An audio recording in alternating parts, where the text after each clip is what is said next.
Ok. Então, nesse segundo momento, nós teremos duas apresentações. A primeira, a experiência do estágio supervisionado frente à arte de ensinar, com Lindiane Guedes.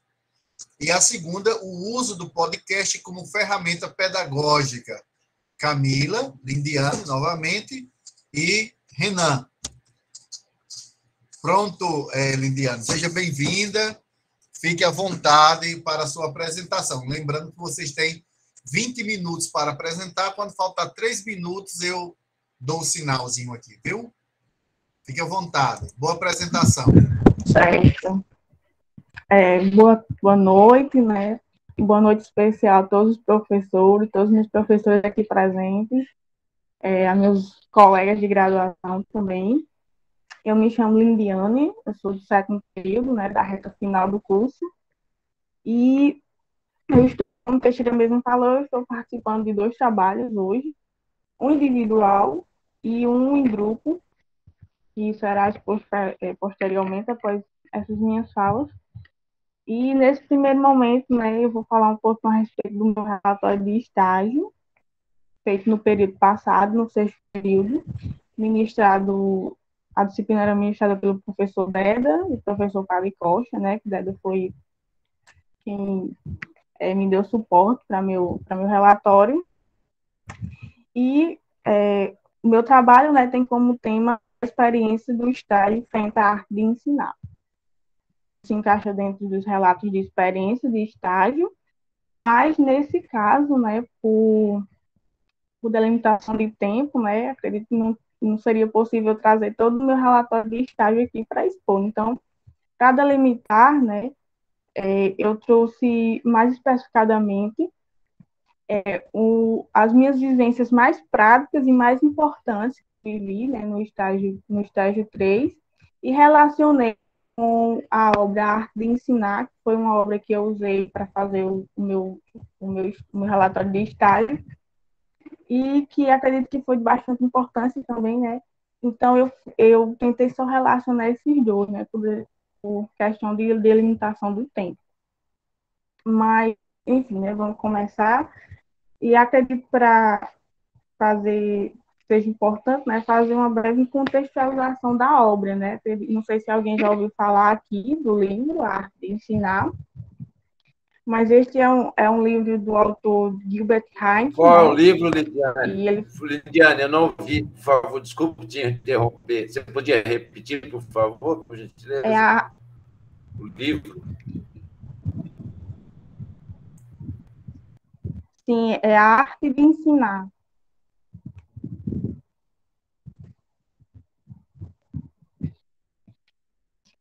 Eu colocou aí no chat. Então, continuando, né? O livro ele foi traduzido no Brasil em 2018, né, pelo professor Lourenço Filho. O autor, o Gilbert, ele era um professor americano, doutor em letras, e ele lecionou em várias universidades, né, dos Estados Unidos. Mas, de fato, o que popularizou, né, o Gilbert no mundo, né, assim, foi porque ele tentou, né, disseminar ao máximo as leituras dos clássicos, né, tanto da filosofia como da literatura. Então, de fato, ele é um professor bastante lido, né, principalmente nessa área pedagógica da educação, porque ele, além de tratar sobre os métodos pedagógicos, ele tinha essa preocupação, né, de popularizar as leituras dos clássicos, certo? E já na sua obra, né, A Arte de Ensinar, que é essa que eu vou discutir, ele vai trazer os métodos de ensino, certo? Então, assim, ou seja, o livro, ele não pretende mostrar o que deve ser ensinado, né? Ele, de fato, tenta evidenciar como que o ensino pode ser conduzido, né? Então, veja bem, o autor não tem a pretensão de ensinar disciplinas, né? Como você ministrar determinadas disciplinas, mas mostrar como que o ensino pode ser conduzido, né? Através dos métodos. E, então, né, já sabendo do que a obra se trata, né? nas minhas falas, a gente verá 4 pontos da obra, que o primeiro será o professor, os métodos do professor, grandes mestres e seus discípulos e o ensino da vida cotidiana. Esses quatro pontos presentes no livro, eles de fato estão estritamente relacionados, né, com minhas vivências práticas que eu tenho no estágio, né? Então eu pude relacionar de fato aqueles métodos de ensino que o autor falava com aquilo que eu pude vivenciar, né, que eu pude ministrar também, que eu pude fazer, até então que eu peguei alguns exemplos, né, do livro e usei no meu estágio. Certo? Então, pois bem, é o primeiro ponto. O professor. Neste ponto, o autor fala da caracterização do professor. E também, por delimitação de tempo, né, eu ressaltei apenas 2 tópicos para serem discutidos aqui. Que o primeiro é conhecer os alunos, né? Então, o autor fala que a gente tem que entender que quando a gente vai ministrar a aula, a gente tem que levar em consideração que a gente vai apresentar para uma criança, ou talvez um jovem, ou talvez um adulto, né? E tudo isso tem que ser levado em consideração.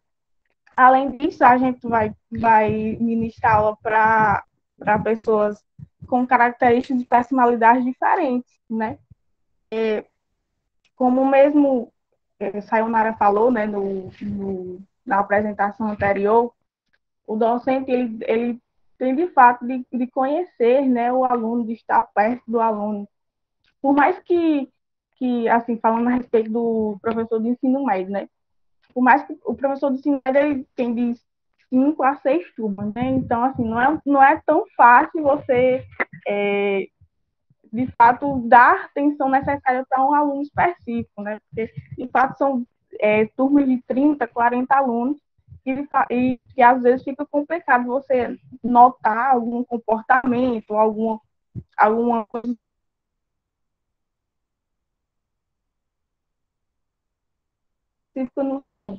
Mas que você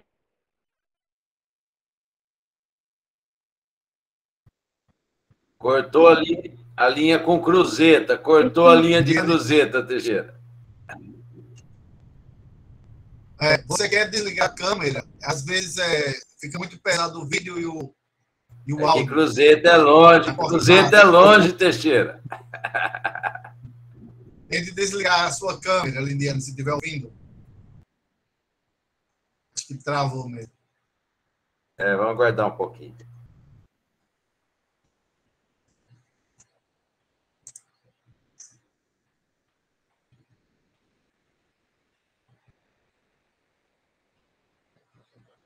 Nas aulas, ela às vezes tem problema mesmo. Vai ver que é alguma torre ali de cruzeta ali que não funciona direito. Né, Deda? Alguma torre que é baixa ali, alguma torre baixa.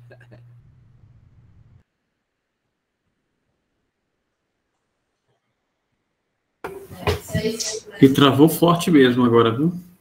Foi.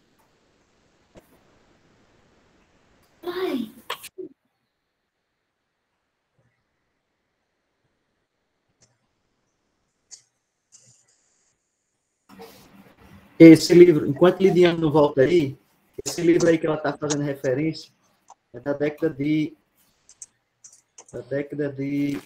50. Eu fiquei curioso também para saber. Na década de 50. Olha o que ele diz aqui da televisão. A televisão ainda está em estado rudimentar de amadorismo, isso na década de 50. Mas não é difícil prever que chegará o dia em que se torne o melhor instrumento para a disseminação de notícias, a propaganda política e alguns tipos de ensino. Muitos assuntos pelos quais os adultos se interessam serão ensinados em programas noturnos para grandes grupos que se ponham diante de um aparelho de TV. Já sabemos pelos filmes como é desesperador que nada mais se mostre além da imagem de um especialista lendo rapidamente as suas tiras datilografadas e lançando de tempo a tempo um olhar para a câmera. As técnicas para o ensino pela TV exigirão anos para que se aperfeiçoem, mas parece claro que um dos tipos básicos será o melhoramento de todos os métodos atuais da preleção. Uma combinação do interesse pela pessoa, que será dado pela voz, pela fisionomia e expressão pessoal do professor, com exemplos e demonstrações tomadas por outra câmera e frases-chave, apresentadas de tal modo que prendam a atenção dos espectadores e em sua memória se fixam. Tá vendo aí? Ensino à distância, né? É sua orientanda, Galileu? É minha, mas eu não conhecia esse livro, não.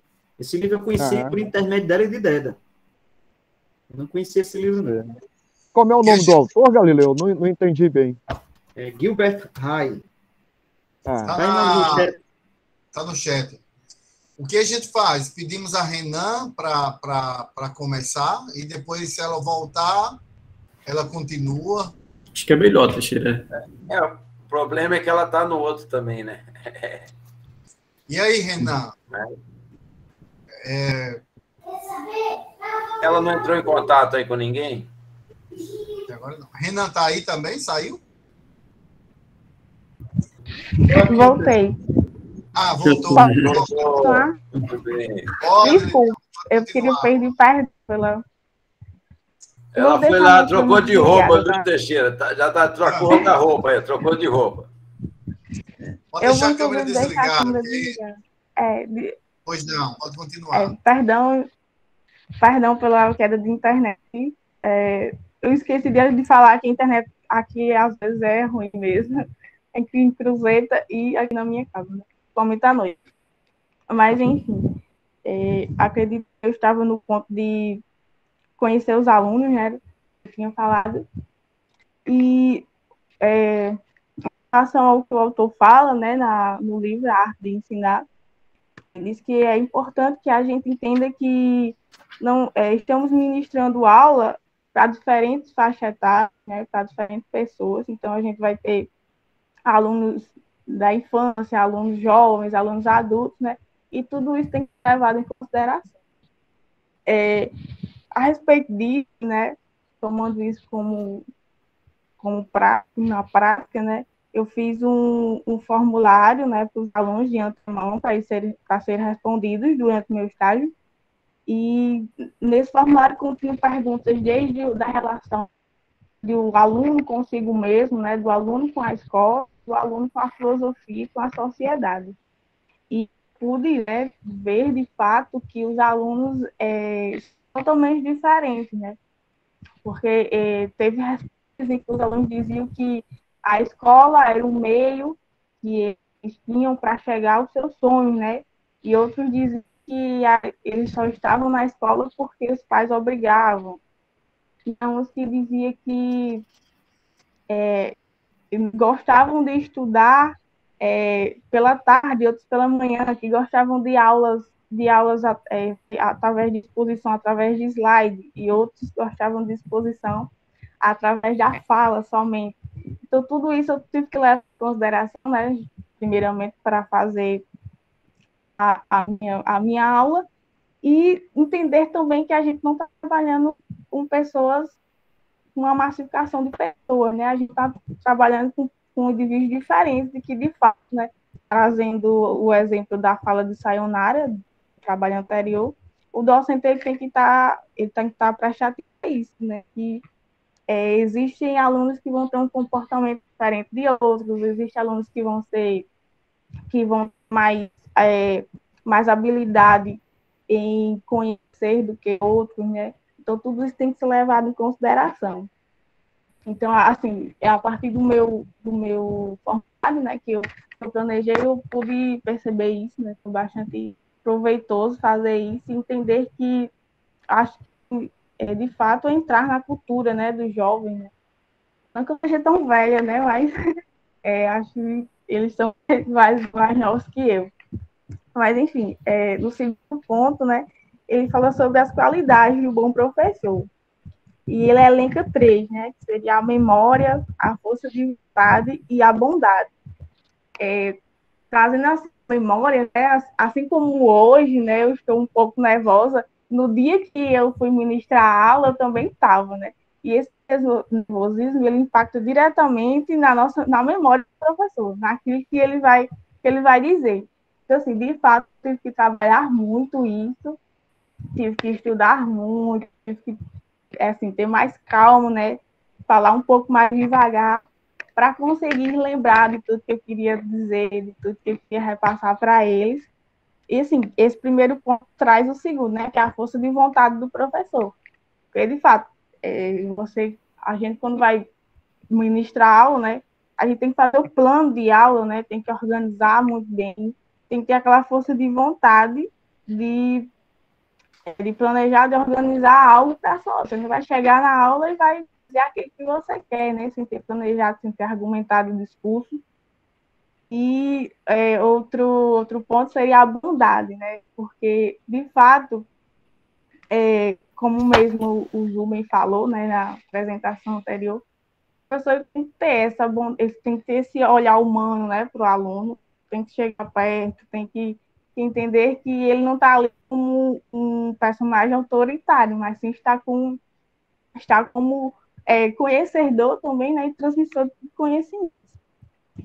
Então, esse era o primeiro ponto, esses 2 pontos, né, referentes ao professor. Agora, o autor ele vai falar sobre os métodos, né, o segundo ponto. E os métodos do professor para, de certa forma, né, passar um conhecimento na aula. E eu enfatizei 2 tópicos aqui. Primeiro, a comunicação dos conhecimentos, né? Dentre as formas de comunicação, o autor ele aponta 3 métodos que podem ser usados nas aulas. Seria o método tutorial, a lição expositiva e a fixação das expressões.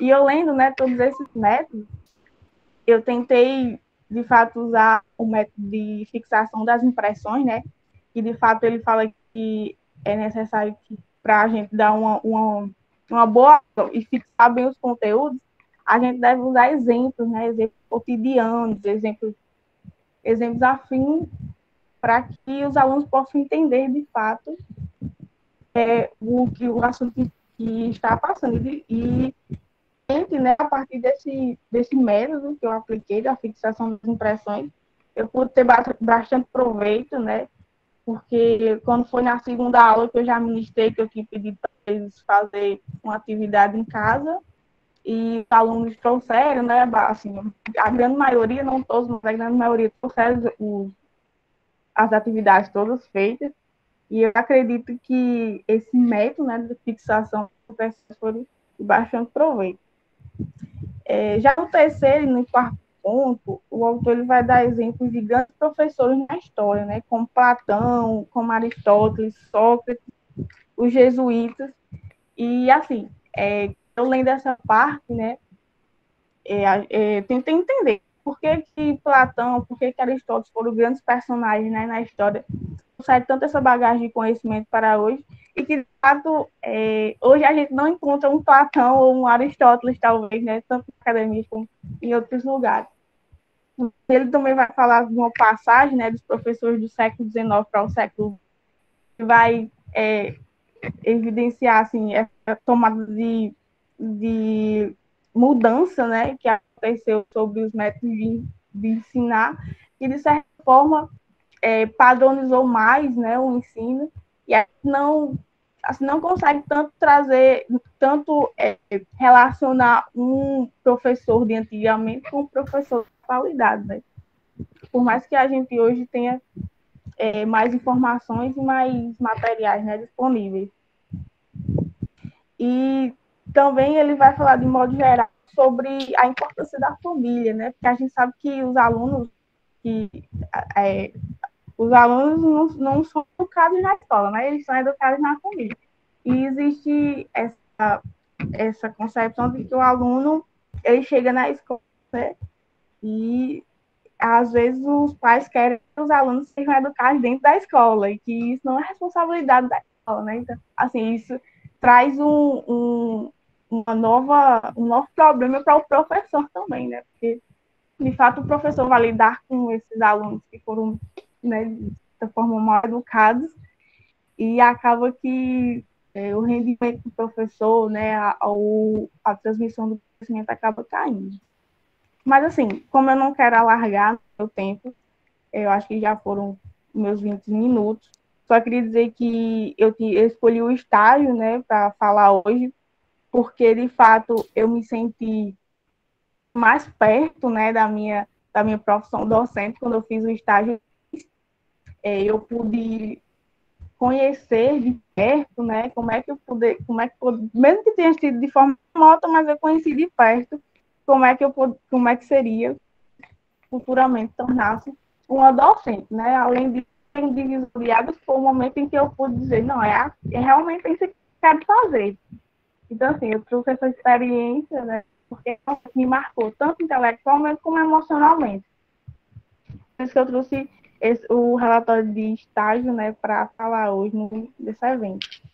Obrigado, né, a todo mundo, e mais uma vez, eu peço perdão pela internet. Obrigado, Lindiane. Não precisa pedir nem desculpa nem perdão. Isso independe da sua vontade, a questão da internet. A gente compreende bem, né? E quantas vezes até, mesmo quando a gente está dando aula, isso acontece também conosco. Fique tranquila. Eu gostei muito dessa parte final que você falou aí sobre, né, quando você estava falando da experiência e como isso lhe marcou, tanto intelectualmente como emocionalmente, né? Essa sua experiência de regência, mesmo à distância, a gente sabe, nós que somos professores, sabemos como é importante a presença na escola, na universidade, como essa virtualidade nos aproxima, mas também nos distancia muito. Mas você conseguiu fazer uma experiência, isso foi muito importante, me parece. E agora vamos para a última apresentação da noite, né, e também dessa sétima Sinfic, o uso do podcast como ferramenta pedagógica. Camila, Lindiane e Renan, fiquem à vontade.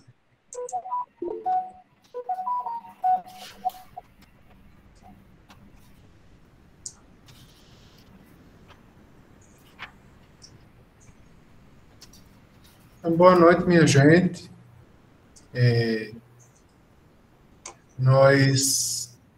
Eu, Camila e Lindiane, vamos apresentar o que, na verdade, é o resultado de uma aventura, né, que nós embarcamos. O Deda é o cúmplice da aventura.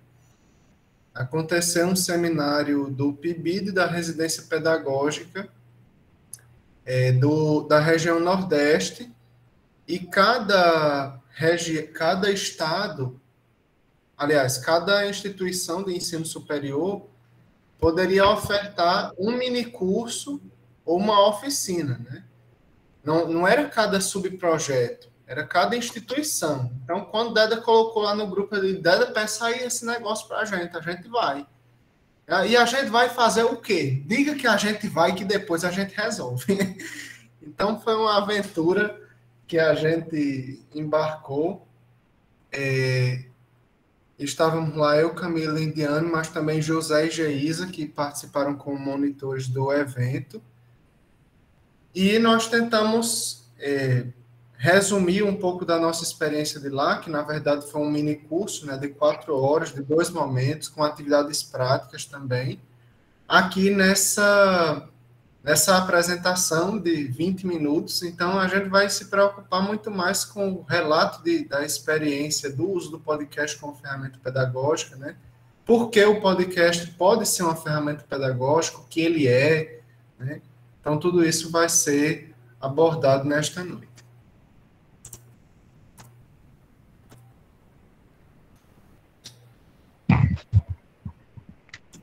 Pronto. Eu de novo, né, Ana? Pode começar? Pode, Lidiane. Então, o que é um podcast? De acordo com o 2017, página 56, o podcast pode ser referido resumidamente como um arquivo digital de áudio disponível online, que em vez de uma música, contém programas que podem se utilizar de falas, de músicas ou de ambos. Aí a outra citação, ele for sim, um meio veloz de distribuições pela internet, um mecanismo que funde 2 palavras, o iPad, o tocador de digitais de áudio da Apple, e a broadcast, que significa transmissão em inglês.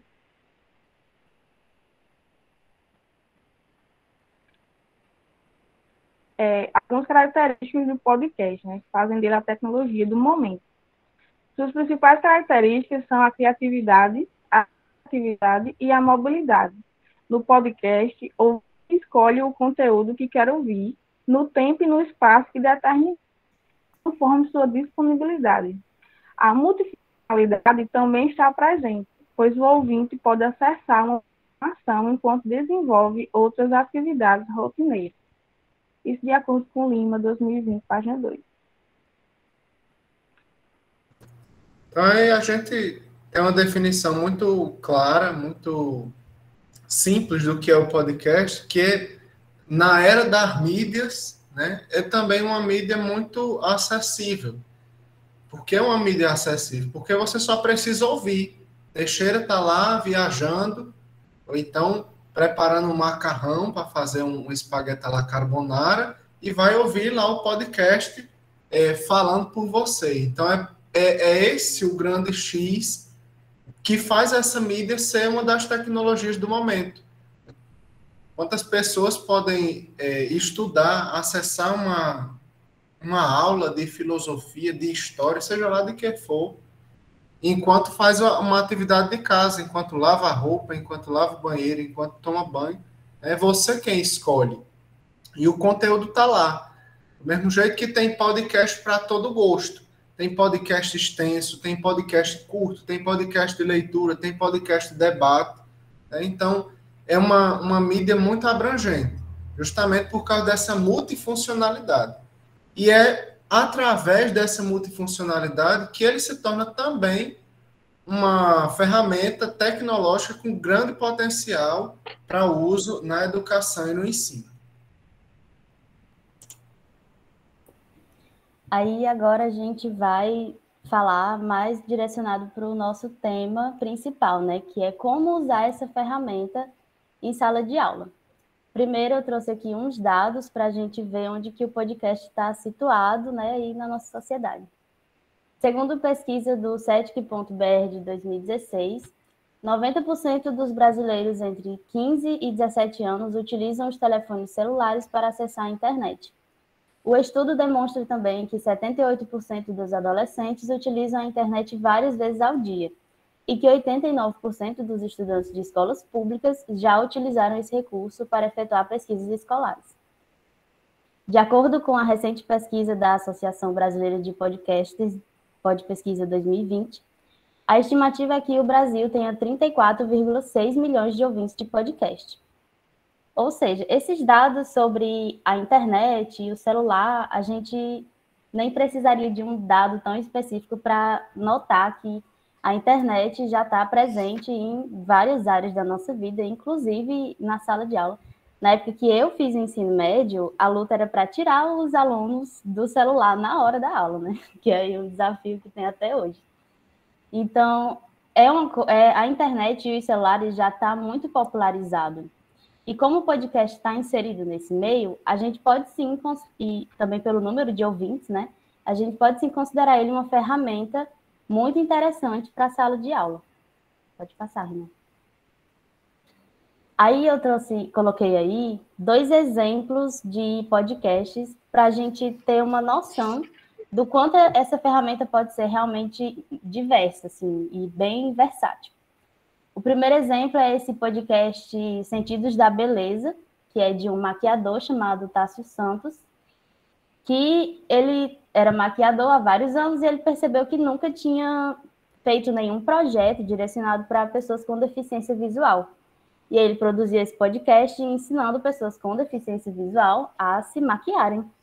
E ele fala nos episódios sobre como comprar maquiagem, como passa um batom, uma base, é uma coisa bem interessante. E esse Sofia é uma audionovela, né, que é uma novela normal sem o recurso visual, né, que a gente está habituado a ver. E que o podcast em si, uma das características dele é que ele usa bastantes recursos, tipo efeitos sonoros nos seus episódios, que dá esse diferencial para ele. E também, de acordo com o tema do podcast, às vezes é muito comum ter podcast que são pessoas conversando, então é uma coisa mais descontraída. Aí eu coloquei esses bonequinhos, esses avatares, de uma ferramenta chamada HandTalk, que ele faz o quê? Ele traduz para Libras algum texto. E é comum que alguns podcasts tenham um blog. Então, nesse blog, tem como o dono do podcast fazer o quê? Ele vai transcrever tudo que foi falado ali e os bonequinhos vão lá fazer a Libras para as pessoas também com deficiência auditiva conseguir consumir aquele conteúdo. Porque, como já foi falado antes, o podcast não é só um áudio, então teria sim um porquê essas pessoas também quererem consumir ele. E com essa ferramenta, possibilita que eles compreendam melhor, já que para uma pessoa com deficiência auditiva, a primeira língua deles é a Libras, né? Tanto que alguns sofrem até alguns preconceitos por errarem alguma coisa no português, enfim. São só exemplos para a gente ver como o podcast ele é realmente muito inclusivo, até para quem não escuta muito bem. Aí agora eu vou falar sobre o uso pelos professores. De forma geral, sua utilização em contextos de ensino e de aprendizagem vai desde a criação de podcasts por parte de professores e alunos, até sua utilização como objeto de aprendizagem, o que permite aos docentes inseri-los em diferentes estratégias e metodologias de ensino. Tem muitas formas de adequar essa ferramenta, utilizando várias metodologias. Uma das mais comuns, acredito eu, seja o professor pegar um podcast já pronto, sobre algum tema que ele está dando em sala de aula. Tipo, se ele está dando uma aula de ética, ele acaba escutando um podcast de pessoas conversando sobre, sei lá, o dilema do bonde. Não sei se todo mundo conhece, mas é aquele de você escolher se o trem vai passar em cima de uma pessoa ou de 5. E aí ele pode escolher pegar esse podcast, passar para os seus alunos e dizer, olha, você vai ouvir isso aí e na próxima aula a gente conversa sobre. Ou ele pode produzir um podcast junto com os alunos. Aí eu trouxe um exemplo de uma professora que fez isso. Pode passar. É o exemplo da professora Débora, que ela fez o seguinte, ela estava dando aula para crianças, turmas do ensino fundamental, e ela queria trabalhar a oralidade deles e que eles... o assunto que eles estavam estudando era regionalidade. Aí o que ela fez? Ela pediu para essas crianças pesquisarem sobre expressões, termos bem regionais utilizados por todo o Brasil. Que a gente sabe, né, que o jeito que a gente fala no Nordeste é diferente do que fala no Sul. Eu mesma, acho que alguém já deve ter reparado, tem um sotaque bem diferente da maioria das pessoas, porque eu sou do Ceará. E aí, enfim, tem termos que são diferentes. Ela pediu para as crianças fazerem essa pesquisa e montarem frases, usando esses novos termos que eles aprenderam. E chegando em sala de aula, eles fizeram uma historinha e gravaram uma audionovela, que na apresentação original do minicurso, a gente colocou um pedaço do vídeo, que é muito engraçadinho, muito fofo, as crianças montando a audionovela. Renan colocou aí no chat o link, é muito legal. Se alguém se interessar, pode ir lá assistir. E aí foi isso, eu vou passar já para o outro, porque o tempo é curto, mas basicamente foi essa a experiência dela. Aí aqui é o relato do professor Maurício, que já foi numa turma de universidade. É um curso de exatas, eu não lembro qual é. Não sei se é uma engenharia, mas enfim. Ele pegou, o que ele fez? Ele pegou podcasts já produzidos e passou para os alunos para eles discutirem em sala de aula, fazerem exercícios e tudo mais. E nas duas turmas, tanto na da outra professora que eu falei anteriormente nesse, eles receberam um feedback muito positivo dos alunos. Gostaram muito dessa experiência com o podcast, né? E outra forma de um benefício, uma coisa muito positiva de utilizar o podcast em sala de aula, principalmente que você, no caso de a gente colocar para o aluno produzir alguma coisa, qualquer podcast que você vá fazer, você tem que fazer uma pequena pesquisa sobre, né? Você não pode ali se dispor a falar qualquer coisa sem fazer um mínimo de pesquisa. Então, esse aluno que for produzir um podcast, ele vai ter que pesquisar, então ele vai ter que desenvolver uma certa autonomia nesse trabalho dele. E a gente viu, né, com o exemplo que eu falei, da professora que fez isso com os alunos ainda crianças. Então, o aluno foi lá, fez a pesquisa, produziu o podcast, que trabalha ali a oralidade deles, E também o podcast ele pode ser usado assim, como uma alternativa a um seminário, por exemplo. Eu acredito que não tem como fugir de um seminário, né? Uma hora ou outra a gente tem que fazer. Mas o podcast, ele tem meio que o mesmo princípio. Você vai lá fazer uma pesquisa, você vai montar, no caso do podcast, um roteiro e vai gravar. Então, é meio que quase que o mesmo resultado. E tem alguns alunos que não gostam muito de seminário, né? Ficam nervosos e tal. Então, é uma alternativa possível. E é isso, eu vou passar a palavra para a Renan. O último elemento da nossa apresentação é o uso da ferramenta do podcast pelos estudantes, né? Por que os estudantes se agradam dessa experiência com o podcast? Primeiro porque são portáteis, descontraídos, né? Como eu falei no início, com durações variadas e também muita variedade de temas e apresentadores. Cada um podcaster elege um objetivo.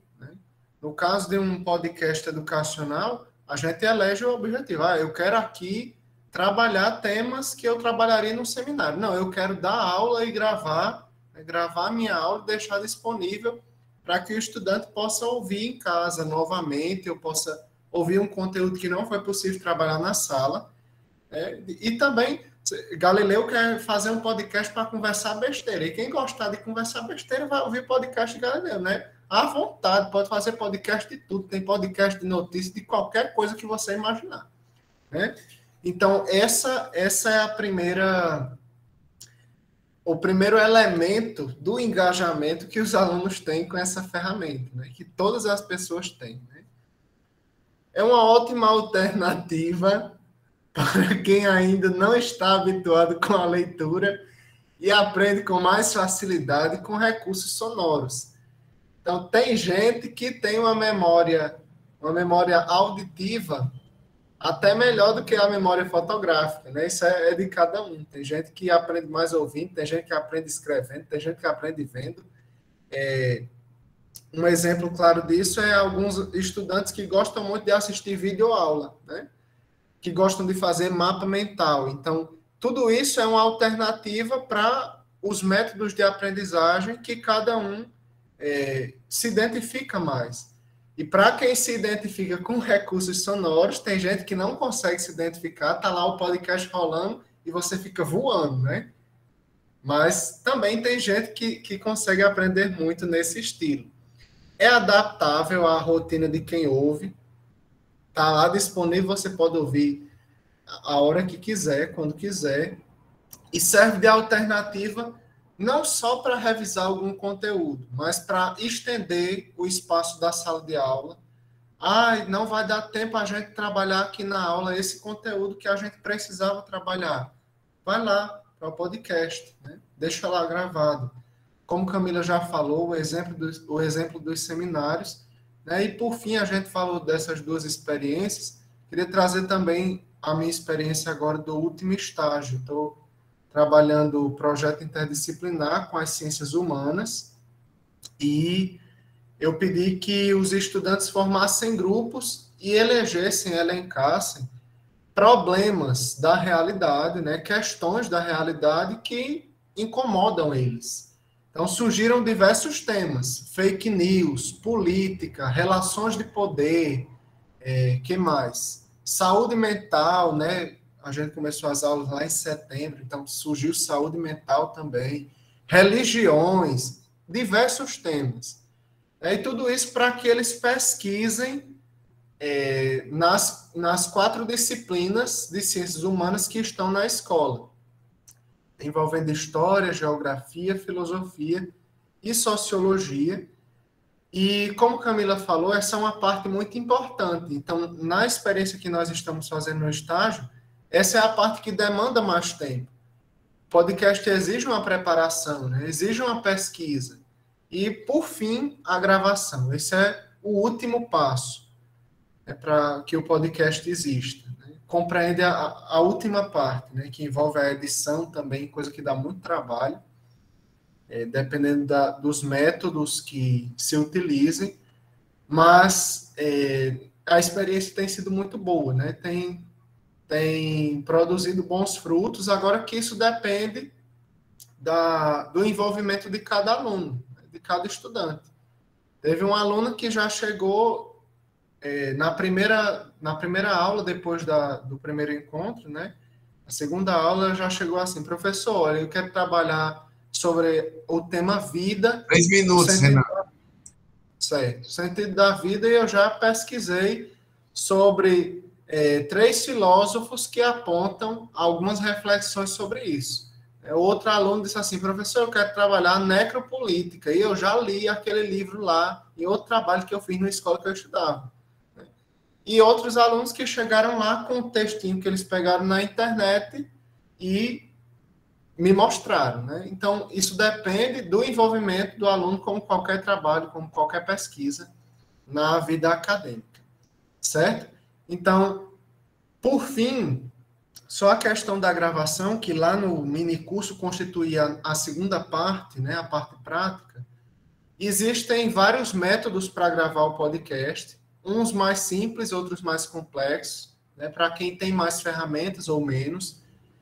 E uma alternativa que nós apontamos lá é o Anchor, né, que é uma ferramenta que o Spotify comprou para a produção de podcast. Você pode produzir direto do seu celular e de lá já distribui para 6 plataformas, 6 agregadores de podcast, né?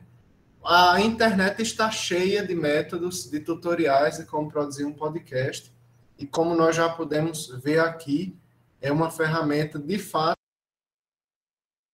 que pode ser utilizada em diversos sentidos e que pode contribuir muito para a aprendizagem, para o ensino. Muito obrigado. Obrigado, Renan, Camila, Lindiane. Eu queria lembrar que a gente está fazendo uma experiência, né? Eu, Deda Costa e Renan, estamos fazendo uma experiência com um projeto de pesquisa, justamente que trabalha com podcast, né? Existe um programa no rádio, na Rádio Rural a 102,7. Extensão, né, professor? Extensão. Extensão. Um projeto de extensão. Desculpa. Um projeto de extensão. Existe um programa no rádio que é um programa bastante antigo, tem mais de 30 anos, que chama-se Falando por Você. E aí eu participo na segunda e Costa participa na quarta. Então, a gente teve uma ideia, começamos a ideia de transformar isso em uma atividade de articulação entre a universidade e a rádio, né? de parceria. E aí a gente transformou num projeto de extensão e com o Renan surgiu a ideia de transformar em podcast. Aí a gente está sofrendo um pouco, né? Mas isso faz parte da experiência, porque nós dimensionamos 4 textos, são 4 a 5 textos por mês. São textos curtos, de 1000 palavras, mas que a gente convida pessoas para escrever e as pessoas têm dificuldade, terminam tendo dificuldade de encaminhar. Aí esses textos são lidos no Falando por Você e comentados por mim, por Costa, e também são transformados em áudio, em podcast. E aí o Deda e o Renan usam a voz deles para transformar esses textos em áudio, né? E aí também fazem comentários. Então, nós recebemos um texto de um professor, de uma professora, lemos na rádio e comentamos, e depois Deda e Renan transformam em áudio e também joga no podcast, né? Nós já fizemos, eu acho que nós estamos no 4º mês, estamos no 4º mês. Renan teve umas dificuldades para receber os textos, recebeu 3, né, Renan? Acho, mas está com dificuldade. O próximo mês, que é sobre temas de filosofia, eu convidei Tiago, Lindoaldo, Joelson, Rondon e Marcos Érico, né? Graças a Deus, 4 já encaminharam. Falta só o texto de Rondon. Então, para o próximo mês, a gente tá bem tranquilo com relação a isso. Então, a gente vai ter conteúdo, né? Então, a nossa experiência está tendo essas dificuldades por isso, porque o conteúdo depende de um terceiro, né? Então, até é bom pensar, quem vai pensar em podcast, isso. O nosso conteúdo depende de um terceiro, aí o conteúdo não chega. Então, a gente fica travado. E eu participei um sábado desses aí de uma entrevista com outros grupos de podcast que estão produzindo material na área da filosofia, né? foram 7 grupos com nós falando por você, tinha mais, eu acho que uns 7. Isso vai sair depois dessas entrevistas, vai sair nesse link que eu coloquei para vocês, que é onde está o podcast da Ampof, né? Acho que eu coloquei lá em cima. Deixa eu ver se eu consigo pegar de novo e colocar. Aqui tem podcast sobre diversos temas de filosofia, né? E vai sair também essa entrevista, né, que tá, esse mês de outubro é um mês sobre o ensino de filosofia lá na Ampof. Então, assim, tem sido uma experiência bastante rica, né? Espero que a gente possa dar continuidade, porque Renan que faz a mágica, né? Então, Renan, depois você tem que fazer uma oficina com os professores também, né? Porque para a gente aprender a fazer essas mágicas. E aí, se a gente for reeditar, né, Lindiana, infelizmente, vai estar fora. Mas Camila e outros que trabalham também já estão convidados para participar da equipe, né? Porque é nosso interesse manter isso. Então, assim, para mim está sendo uma experiência muito boa, né? De trabalhar com podcast e ter tido contato agora com pessoas que estão produzindo conteúdo, pessoal lá de Florianópolis, do Ceará, de São Paulo, do Rio de Janeiro, né? Então, existem diversos podcasts também específicos de filosofia. Com a pandemia, teve uma explosão de podcasts. Já vinha alguns antes da pandemia, mas depois da pandemia, tem um podcast de Florianópolis, uma filósofa por mês. É só sobre mulheres, uma filósofa por mês. Inclusive, eles têm um site, tem um material, então é muito bem elaborado, né? O nosso é muito amador, mas esse uma filósofa por mês é muito interessante. Porque eles, até Nízia Floresta, por exemplo, até sobre Nízia Floresta, eles já fizeram um podcast. Eu dei uma investigada lá, depois vocês podem dar uma olhada. E não são só mulheres da filosofia grega, digamos assim. Tem umas mulheres lá do Japão, tem umas mulheres da África. Então, é uma filósofa por mês. Começou com atividade de sala de aula e transformou em podcast. E aí chegou no curso de filosofia um cara que já tinha feito jornalismo, e o cara também é músico, e disse para a professora, ele tem esses negócios aí que a gente pode transformar isso em podcast. E como a nossa experiência também está começando assim. Então, assim, está sendo uma experiência muito boa. Está aberto, então, aí para as considerações de outros colegas, ou para perguntas. Galileu. Rapaz, pela primeira vez eu consegui levantar a mão primeiro do que Racido. Eu acho que a ligação dele deve ter caído. Aí ele não teve chance de botar a mãozinha lá, né? Cadê ele? Ele não está falando nada. Eu queria também parabenizar os trabalhos que foram apresentados agora nessa segunda sessão. Na sessão anterior também, mas eu tive alguns problemas de conexão aqui. Eu tive uma experiência muito boa em relação à conexão, somente nesse grupo aqui, porque foi pela primeira vez que eu fiz parte de um grupo, não estando na condição de ministrando quem está ministrando a disciplina, um discurso, né? E eu vi que, de fato, a minha internet não é ruim, ela é muito boa, diferente da internet de Marcos Zuben, que ele não quer mudar, a minha internet é muito boa. Aquela internet da BrisaNet, que quiser com fibra ótica, não cai. E mesmo assim, minha conexão aqui ficou o tempo todo dando falha de conexão, falha de conexão, falha de conexão. E quando falhava a conexão, eu olhava no meu celular não tinha falha de conexão alguma. Estava conectado. Quando eu ligava os dois aparelhos, quando dava falha de conexão em uma mesma rede, o outro estava funcionando. Mas a que é que eu quero chegar? A importância dessas técnicas novas, né, que a gente tem aprendido durante a pandemia, como o podcast, que se popularizou agora. Essas aulas que a gente está gravando também, que são importantes, essas aulas que a gente está dando online. E a importância, a gente já discutiu isso várias vezes aqui, inclusive no departamento, do professor tomar consciência que a aula online tem que ser gravada, pelo menos o som em podcast, porque os alunos, eles apresentam esse problema de conexão, são muito frequentes, né? Então, a gente vai voltar, claro, ao ensino presencial no próximo ano, tudo indica, né? A partir do mês de fevereiro. Mas eu acho que essa experiência que nós fizemos de podcast, de aula online, ela não vai ser deixada de lado, né? Não podemos fazer isso mais, deixar de lado, né? Ignorar esse tipo de experiência. Então, eu queria parabenizar os meninos, apresentar esses meninos aí, eles apresentaram esse trabalho no evento do PIBID, no evento Nordeste do PIBID. Foi muito bem aceito o trabalho, eles apresentaram lá para todo mundo do Nordeste, então foi um trabalho muito bem aceito. Uma segunda coisa também, eu queria parabenizar o pessoal do PIBID, novamente, ontem eu já dei isso e hoje novamente, os alunos do PIBID, que participaram aqui dessa semana, participaram ativamente da semana, não só apresentando trabalho, mas também com a presença, né? Todos os dias eles estavam aqui, ouvindo, discutindo, parabenizando os colegas, incentivando, né? Isso é muito bom. E eu queria, por fim, também, registrar o bem que faz esse tipo de evento, né? O Sinfic. Evento interno, somos nós já nos conhecemos, então a gente, às vezes, até tem um pouco mais de nervosismo, né? Algumas pessoas apresentam um pouco mais de nervosismo. Lidiana é sempre nervosa para apresentar as coisas, eu estou nervosa. O primeiro sinal de quem está nervoso é dizer que está nervoso, né? Eu estou nervoso, aí isso aumenta o nervosismo. Danilo é do mesmo jeito também. Mas esses exercícios são bons, né? Porque a partir desses exercícios, nós vamos aprendendo a fazer uma coisa que nós temos deixado de lado nas nossas avaliações, que é a questão da prova oral, que a gente não faz mais isso, avaliação oral, né?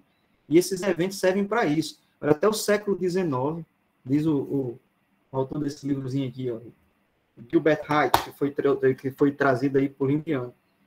Até o século XIX, as grandes universidades só faziam provas orais. O teste escrito começou a partir do século XIX, quando a educação se expandiu de tal forma que os professores não tinham mais tempo para fazer teste oral. Então, eles faziam teste, exames escritos, que era mais fácil, mais como o professor leva para casa, faz ali em 1 hora e corrige na hora que tem, na hora que pode. Mas eu me lembro, Teixeira também passou por essa experiência. Lá na Gregoriana, nós fizemos a graduação, em Roma e na Gregoriana também, nós fizemos a graduação e o mestrado no sistema de prova oral. O Teixeira se lembra disso, né? Além de fazer as provas escritas, a gente tinha prova oral, e tinha todo final de semestre um testão, é tipo um testão no final do semestre, que é o De Universa. Eles fazem um De Universa, ou seja, no final você faz sua prova escrita, são 2 provas, uma escrita, e no final de tudo se faz uma prova oral. Aí todo mundo vai lá com um professor, uma banca de professores, ou um professor só, dependendo da disciplina, né? Quando a disciplina é conjunta, a disciplina é dada de maneira individual, e o aluno vai lá, e no final de cada semestre ele faz a prova da disciplina de maneira oral. E o professor fica lá sentado na cadeira 2 dias, né? 16 horas, 8 dias no primeiro, 8 horas no primeiro dia, 8 horas na segunda, mas também faz essa prova oral. Como a gente não tem esse hábito de fazer isso, e esse hábito aí que tem nessas escolas lá na Itália, é um hábito muito antigo que vem do século XVII, né? Então, como a gente não tem ainda esse hábito de fazer esse tipo de coisa, esses eventos aqui, eles servem justamente para isso, né? Para que nós façamos também a apresentação das pesquisas que nós estamos realizando, dos estudos feitos, e a gente faça o exercício da oralidade. Então, é uma maneira de substituir essa outra coisa que é tão importante, a oralidade, principalmente para nós, para vocês, que estão no curso de licenciatura e vão ser professores no futuro. Então, parabéns a isso, né? Parabéns ao exercício de oralidade, porque fazer podcast também é um exercício de oralidade. O podcast, ele exige isso, né? E parabéns também a Lindiane, né? Por essa tentativa que ela fez, e uma coisa ótima de se fazer sempre, né? De tentar ligar a teoria com a prática, né? De ir para o estágio, mas ir para o estágio, fazendo o estágio, como dizia Ortega, se preocupando com aquilo que você está se ocupando no momento, ou seja, se ocupando com o estágio, mas preocupado em fazer isso da melhor forma possível. E esses livros, eles ajudam a formar essa base teórica que é tão necessária, a gente aproveitar da experiência dos outros, que passaram anos e anos e anos, né, se dedicando ao ensino, e tem alguma coisa a dizer em relação a isso, a gente se aproveita dessa experiência lendo seus livros, né, sobre assuntos como esse, né, como a arte ensinar. Então, parabéns aos trabalhos de hoje, principalmente agora da segunda unidade, do segundo momento que eu pude acompanhar de mais perto, porque minha internet funcionou, né, essa segunda mão. Pode ir, Zubem. Não, eu gostaria só de realmente também cumprimentar, né? Eu gostei muito também das duas apresentações, mais voltadas pela dimensão prática, né? Do fazer do ensino, né? E eu só queria destacar o Galileu tirou as minhas palavras, viu, Galileu? Tirou minha fala aqui sobre a Lindiane, né? A gente está morando muito perto, daqui a pouco a gente muito perto, passa por, né? Por rádio, tem onda de rádio. Passa por rádio. Não, o aspecto que eu gostei muito, só reforçando então o que o Galileu disse, né? Que eu acho que a Lindiane trouxe um relato de experiência que é fundamental para o professor, que é o quê? Né? A gente dá tanta aula e acaba o quê? Acaba ficando preso a uma rotina, né? E aí você não pensa sobre ela, né? E o verdadeiro exercício do professor é o contrário, né? É pensar na sua experiência e trabalhar em cima para melhorar cada vez mais, né? Aperfeiçoar e estar ligado no que está acontecendo, ser autocrítico, né? Os professores, de maneira geral, são muito pouco autocríticos. Essa é a verdade. Vamos falar o português claro aqui, não vamos, né? Por quê? Porque é natural, ele acaba o quê? O hábito, né? Aquela cotidianidade, a gente acaba reproduzindo muito. E eu acho que a Lidiane trouxe essa coisa importante, que é dessa relação teoria e prática, que Galileu chamou, né? Quer dizer, essa coisa de você, a partir de referência teórica, botar em prática e ver se funciona, ver se não funciona, se funciona mais ou menos, né? Algumas propostas e tal, de uma forma organizada, né? Como ela fez, né? Levantando um perfil tal dos alunos, né? De uma forma bastante acadêmica, bastante científica. Eu gostei muito. E essa ideia, então, de reflexão, né? De propor coisa, pensar, testar, experimentar. Acho que a gente tem que ter essa atitude mais experimental como professor, né? Vamos botar coisa nova, isso aqui não está mais funcionando, né? Isso aqui tem que melhorar e ser bastante autocrítico, né? Para poder justamente ver as brechas tal, e não achar que é fudidão, que é bom, porque já dá aula há 20 anos, e daí, né? Então assim, gostei muito. E o trabalho do podcast não tem nem muito o que falar, porque, assim, maravilhoso, viu? Parabéns aí o Teixeira, o Deda tá também, né, um pouco. O Deda também tá um pouco nisso aí, né, Deda? Deda, Costa, eu e Renan. Costa, então, Deda, Costa, o Deda, pouco não. Deda tá também e o Costa. E é um trabalho maravilhoso, porque eu queria destacar, Teixeira, que vocês fazem uma convergência de mídias, né, como se diz hoje, né? Eu não sabia, agora eu ia até perguntar sobre o Will falando por você, aí você já explicou, né? Ia ser até a minha pergunta. Qual a convergência? Eu não sabia, não conhecia o projeto, quer dizer, gostei muito, a rádio, né? Essa articulação da rádio e depois a ideia maravilhosa, né, do Renan do podcast, quer dizer, isso que a gente chama convergência de mídia, né? O rádio, né? São duas mídias de áudio, né? Mídias de áudio, mas diferentes, né? Com plataformas diferentes, né? Mas que você está integrando. Então, perfeito, alto nível.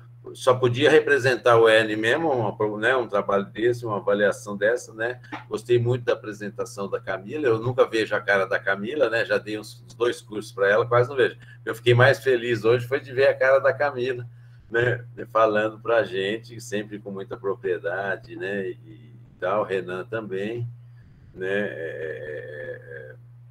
Eu fiquei muito contente, então, da gente estar produzindo isso aqui no nosso curso, né? Um negócio altamente avançado, né? Altamente ligado nas questões que estão postas hoje, né? No mundo da tecnologia, né? E o impacto disso. E acho que a pandemia nos trouxe isso, né? Né, Galileu? A gente tem conversado, né? Quer dizer, a pandemia trouxe que, há um universo aí, né? Que pode ser, né? Trabalhado e isso contribuir para, né, o desenvolvimento, mesmo voltando no presencial, né? Quais são os ganhos que a gente tem nessa situação toda difícil, né? Mas as dificuldades também brotam, né? Brota as flores aí, né, Deda? Brota as flores aí do sertão, né? Tá cheio de flores aí no sertão, né? Então, nessa dificuldade também, nessa pandemia, surgiram possibilidades aí de experiências novas, né? No campo do ensino, né? Que eu acho que a gente tem que realmente levar em conta e pensar, e acho que é uma contribuição importantíssima aí para a área, né? Então, parabéns aí, eu gostaria de deixar esse registro. Mais alguém gostaria de falar? Eu acho que eu vou falar, tá esperando algum aluno. Eu estava querendo algum aluno se manifestar também, até porque acho que tanto a equipe que ficou nesse evento e os alunos podiam fazer uma pequena avaliação, não muito burocrática, até para a gente melhorar alguns aspectos, né, no próximo. Mas eu acho que o retorno da Sinfic, ela nos deixou muito cheio de alegria, né? Primeiro porque acho que os alunos até queriam um evento simples e se tornou um evento muito, muito forte, né? Com temáticas muito bem elaboradas, de pesquisas já bem encorpadas.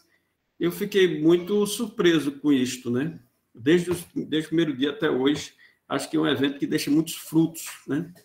Agora, eu queria também que pudéssemos pensar que cada momentinho desse, por exemplo, quando a gente levantava a placa aqui 3 minutos, a gente pede porque esse é um exercício que a gente tem que fazer para a vida toda, para a defesa da monografia, para o evento que você vai, né? Eu lembro que eu fui a um evento com o Rei de Manaus e eram 20 minutos, chegou lá e disseram, não, vai ser 15. Aí disseram, não, tem muita gente, vai ser 10 minutos, vocês resumam o que vocês têm a dizer em 10 minutos. E não é para a gente fazer grandiosos discursos, na verdade, é para você apresentar uma estrutura, né, da sua pesquisa, sem precisar demorar muito. Eu acho que a gente tem que exercitar muito essa questão do tempo. E aí, um conselho que eu dou, olhando o que eu vi nesses dias, é que nos próximos, se tem 15, 20 minutos, se planeje e ensaie em cima disso, porque isso vai ser para a vida, né? Eu participei de umas bancas agora de monografia, está dando a mesma coisa, o pessoal estoura muito. O tempo é ser muito burocrático? Não, mas é porque o tempo ele é importante, porque também quem está ouvindo não vai querer estar ouvindo meia hora, 40 minutos, sei lá, discursos, né? Então, o exercício da prática científica é expor o caminho da sua pesquisa, né? Tá certo? Eu acho que isso é só um lembrete para todos nós, serve para todos nós fazer esse ensaio para caber dentro daquele tempo, né, justo, e a gente poder concluir aquela pesquisa da gente. Eu acho que, assim, fique já aqueles que já estão no doutorado, primeiro dia, como vocês que estão trabalhando aí, aparecem diversas temáticas filosóficas ou mesmo do ensino, que é o nosso foco da licenciatura, né? Veja como é interessante esse caminho feito, aparece aqui os trabalhos dos estágios, do PIBID, como o Galileu ressaltou. Acho que são esse tipo de coisa que nos deixa muito felizes. Acho que anima muito a gente sair da mesmice da sala de aula para essas produções. E eu queria ainda, para terminar, por exemplo, quando sai a pesquisa da Lindiana, a pesquisa do Renan, com o podcast lá em projetos disciplinares, estamos terminando um ciclo de estágio que foi todo remoto praticamente, né? Fizemos junto com o Teixeira lá no começo e depois começamos a caminhar com nossos próprios pés e a gente conclui fazendo uma avaliação já nesse momento com a turma de que foi muito proveitoso. Saímos de Caicó, fomos para as cidades vizinhas e aí também acho que uma das coisas, tanto eu como Costa, como o Teixeira, a gente escutou muito para que os alunos se colocassem. Os alunos que iriam fazer regência, por exemplo, ficassem livres, e por isso saíram essas coisas muito boas. Eu acho que foi nesse sentido que acho que a gente trouxe a filosofia como um elemento prático das vidas da gente, seja no exercício docente, seja nas problemáticas de ética, de política, né, da questão da pandemia, o psicológico, então saiu tudo, isso é muito rico. Isso faz da filosofia, eu acho que responde para dizer que a filosofia tem um quê prático aí, né, para a nossa vida hoje. Ela não é uma coisa que está além, ela embasa a nossa existência. Eu acho que é isso que me deixa bastante feliz, tá certo? Era isso. Camila está com a mão levantada. Eu queria fazer só um breve comentário sobre como foi participar, né? Eu achei muito interessante esse evento. Achei também muito legal que o pessoal do terceiro período tenha participado, porque é um período mais não tão recente, né? Mas é porque como a gente eu que estou no quinto período, eu não tenho aula com eles, então não tinha visto ainda essas pessoas, né? Só o Danilo. Aí achei muito legal que eles toparam participar, apresentaram o trabalho aí. eu também fico muito nervosa. Esse mesmo trabalho eu apresentei lá no minicurso para muito mais pessoas, mas é normal, acho que a gente vai se acostumando, né? Então, queria ressaltar isso. Achei muito legal que eles participaram e gostei muito do evento todo em si, com trabalhos muito bons. E é isso. Gostei muito. Não sei se mais algum aluno quer falar. Júlio César fez um comentário, colocou: esse evento foi muito bom. Infelizmente, não consegui me inscrever por estar muito atarefado, mas vir assistir foi ótimo. Ver os demais trabalhos é empolgante para melhorar, né? Deve ser para melhorar os próprios trabalhos, ou até para abrir um olhar sobre outros temas. E principalmente esse último trabalho sobre o podcast, que eu gostei muito. Parabéns a todos, de todos os grupos, né? E tem diversos outros parabéns. Obrigado, Júlio, pelo comentário. Bom, então aí fica Galileu, Deda e Zuben, fiquem à vontade, né, para o encerramento dessa 7ª Semana Interna de Filosofia. Acho que a palavra fica com o nosso decano, Marcos von Zuben, né? Essa foi boa, Galileu. Mas pode falar, Galileu, antes de mim, aí dar uma palavrinha final, né? Não, tá certo. Eu queria, olha, eu, Deda e Zuben organizamos esse trabalho, uma organização que foi muito bem formulada, principalmente por Zuben, que estava à frente. Ele sustenta a gente em algumas situações e a gente vai sustentando em outras. Às vezes eu sustento, Deda me sustenta, Zuben vai sustentando. Para mim foi muito complicado nesse último semestre, por causa das discussões sobre autonomia que eu me meti e que às vezes eu me arrependo de ter me metido, mas é isso mesmo, a gente já que entrou no bar, tem que ir até o fim, né? E Zuben foi essencial para isso. Eu queria parabenizá-lo, a Marcos Zuben, por ter organizado esse evento com a tranquilidade que ele sempre tem, a naturalidade que ele tem, a trabalho em equipe que ele promove, que ele sabe promover muito bem, né? Articulando todo mundo, as potencialidades de todo mundo e tirando o melhor das pessoas. Então, agradecer também a Deda, um companheiro muito fácil de trabalhar, muito fácil mesmo, porque Deda, ele é gente que contribui, que soma, né? Não é nunca pessoa que subtrai, é sempre pessoa que soma. Então, agradecer a Deda também por isso. Agradecer aos alunos que participaram.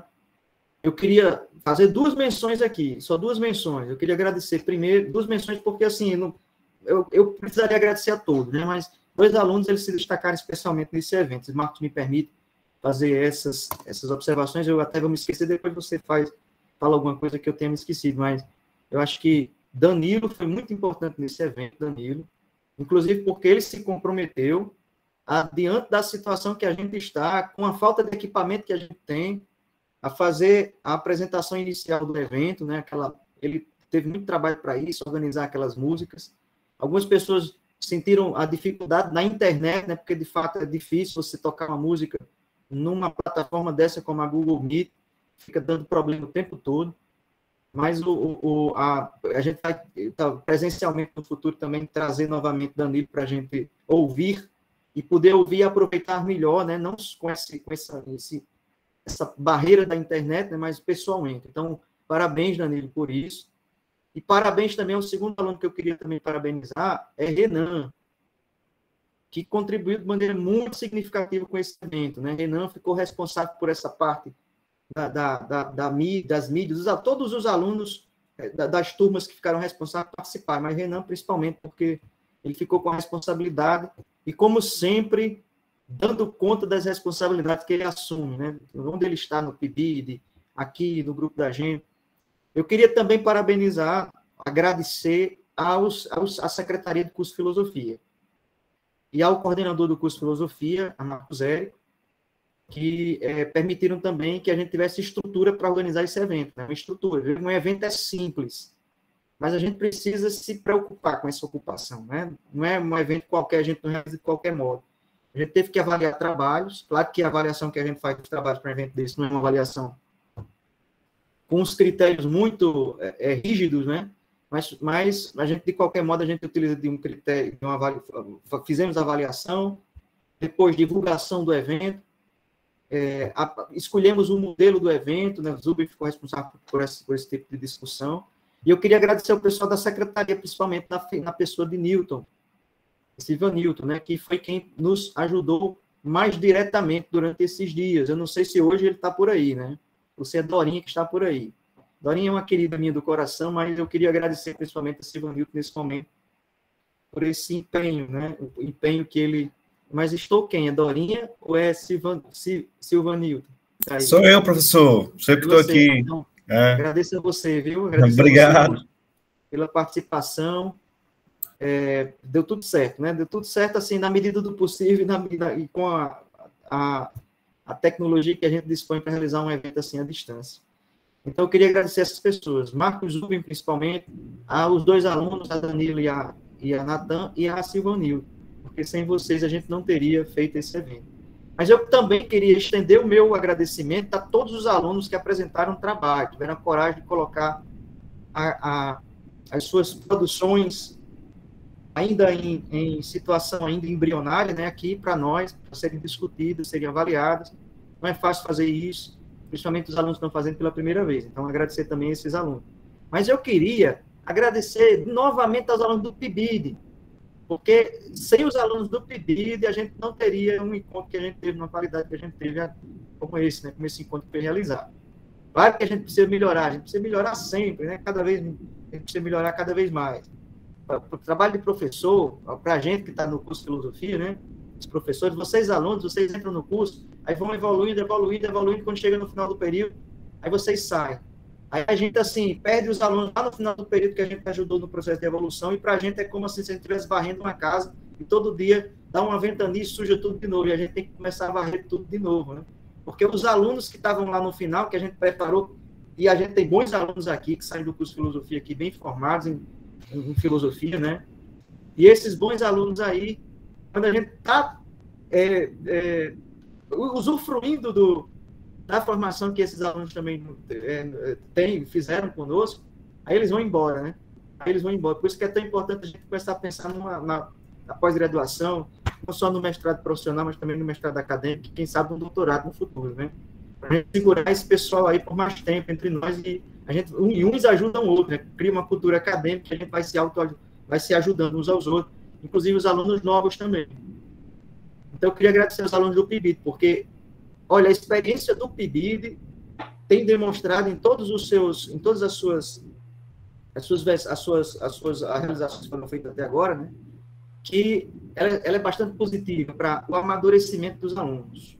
O amadurecimento não só como professores, porque eles vão para a sala de aula, entram em contato com os alunos, mas também por causa da irmandade que se cria entre os PIBIdianos. Eles ajudam, eles discutem uns com os outros, eles participam das atividades juntas e começam a criar ali uma cultura comum, né? E isso ajuda muito, isso eleva o padrão. Então, deixo esse abraço para vocês, agradecer a todos, agradecer o pessoal que ficou também nas mesas, a Teixeira que ficou hoje, a Marcos Érico, que ficou ontem, coordenador do curso, né, de filosofia, que ficou ontem na mesa. Então, a Deda também, que ficou na mesa, né? Mas eu acho que Deda, eu e Zuber, a gente não vai se auto-agradecer, né? A gente que promoveu o evento. Zuber, fique à vontade. Passa a palavra para você e para a Deda aí. O som aí, Deda. Vai falar? Não, ou já falou? Não, eu acho que já falei, só que ressaltar aqui que o que ele está falando do pessoal do PIBID, por exemplo, eles estão aí, inclusive, com esse mês atrasado, não receberam a bolsa deles ainda, tá? Mas são guerreiros, né? Seguraram, e Galileu fez 2 eventos para aprimorar os textos, isso foi fundamental, e acho que a gente se preparou para este evento, né? Eu acho que o PIBID, isso foi bom. Beleza. A ideia da Galileu não deixou nada para mim, né? Eu deixei falar um pouquinho. De novo? Tá, mas agradecer, Galileu, já fez os agradecimentos todos, né? Não vou repetir, acho que eu só queria acrescentar, Galileu, quer dizer, na nossa comissão, né, estavam os representantes, então foram além de mim, Deda e você, nós tivemos o Renan, que foi citado, a Camila também fazia parte, o Alex Rocha, a Rayane Medeiros, o Danilo, Danilo e a Ana Clara também, né, ajudaram na divulgação, né, na mobilização nas turmas e tal. Gostaria só de completar todo esse rol de agradecimento que eu assino embaixo. Bom, nós estamos, então, na finalização desse evento nosso, né, nossa 7ª semana interna, né, que mostrou realmente, né, algo que surpreendeu até, num certo sentido positivo, né? O Deda lembrou isso, eu queria reforçar, viu, Deda? Impressionou a qualidade dos trabalhos, a maturidade. Não é que não era possível fazer, lógico que era, mas superou as expectativas, vamos dizer assim, né, Galileu? A qualidade dos trabalhos, tal, mostra que teve preparação, teve orientação, né? Mostra que está tendo realmente, está se fazendo filosofia de qualidade no campus Caicó, no nosso departamento. Então, isso deixou também a gente bastante feliz e acho que cumpriu esse objetivo de socializar, de experienciar essa aprendizagem de evento, né? Então, também agradecer a todos aí os envolvidos e os participantes. Só para finalizar as informações, nós vamos emitir o certificado tanto para os ouvintes, né, que acompanharam, que assinaram, né, a listagem, né, quanto também os que apresentaram o trabalho vão receber 2 certificados, o de participação e o de apresentação de trabalho, para vocês, já quem não tem o currículo Lattes, já tem que abrir lá o currículo Lattes, já vai colocando lá no seu currículo, né, todos, tanto quem apresentou como quem participou. É importante vocês terem, porque ali estão toda a vida acadêmica da gente, então é bom vocês já irem também se organizando nesse aspecto. Bom, o evento, nós temos aí apontando para o ano que vem, né, já foi dito, acho que o Marcos Hérito falou, nós temos os 20 anos do curso, né? A gente conversou um pouco já no colegiado, mas ainda não está decidido, mas acho que está na ordem do dia, né? Pensar uma semana de filosofia, né? Que além dessa semana interna, a semana de filosofia é aberta, né? Não é interna, não é para dentro só, ela é aberta e é um evento maior, né? Com minicursos, com outras atividades e tal, né? Que pode ser organizada. Então, assim, acho que vai ser uma discussão no departamento, mas, né, a gente acho que tem boas possibilidades de pensar nesse evento, não sei se no primeiro semestre, não sei quando, mas, de qualquer forma, o ano que vem, ver se a gente faz uma semana de filosofia, aí vai ser uma nova oportunidade também para que mais alunos, então, também se motivem, né, a participar de eventos acadêmicos, que é uma experiência bastante importante também, tá? Bom, então a gente está encerrando, né, e essa nossa 7ª Sinfica, Semana Interna do curso de Filosofia, do Departamento de Filosofia do Campus Caicó, né, até a próxima, então, evento, né, e agradecer a todos, então, os que nos contribuíram para que esse evento fosse um grande sucesso. Muito obrigado, boa noite a todos, bom descanso. Valeu, boa noite. Boa noite. Valeu, boa noite. Boa noite, galera. Mas Racido está aí ou Racido saiu já? O Racido já está dormindo já uma hora dessa.